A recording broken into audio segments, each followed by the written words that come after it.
La Feria 2023 va démarrer vraiment en fanfare avec une corrida exceptionnelle de par la qualité de son cartel, l'attente aussi de nous tous parce que ça sera un jour pas comme les autres, ça sera l'alternative d'un Montois. Yon Lamotte, qu'on attend forcément bien sûr énormément ici dans nos arènes, mais il sera accompagné aussi bien sûr d'un torero exceptionnel, c'est le numéro 1 actuel, c'est Rocarey. On est très fiers, on sera très fiers de le recevoir. Et puis Thomas Rouffaut, qui est lui aussi une des petites merveilles de ces derniers temps, il a fait une temporade importante l'année dernière, il doit encore confirmer cette année. Qu'est-ce que vous attendez du coup, vous, Commission Taurine, de ce cartel et cette ganaderia?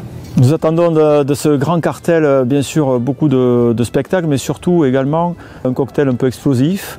C'est ce qu'on espère, avec une corrida aussi très attendue de Garcigrande, qui est une des ganaderies les plus renommées et celle que l'on voit quand même dans toutes les grandes ferias majeures espagnoles ou françaises. Donc je pense qu'on a tout là pour, on espère, passer un grand moment d'affition et surtout qu'on commence très bien la feria. Qu'est-ce que ça fait de prendre son alternative dans sa ville d'origine? Comment on se sent?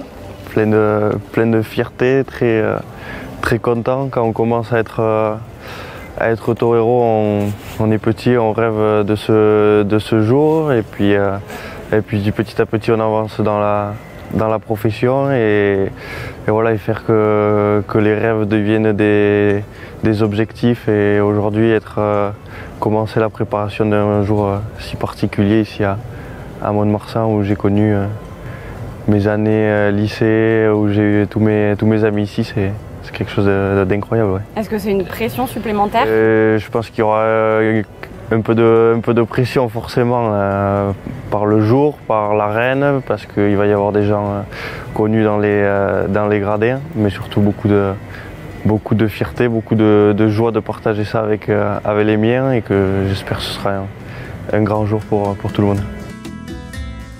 Que représente cette alternative pour les arènes du Plumasson et pour la fissionne montoise? C'est un moment rare, je ne vais pas rentrer dans les détails, mais c'est un moment exquis. D'abord parce que c'est un tournant pour Yon et puis voilà, ces arènes il les connaît par cœur, il vient s'y entraîner.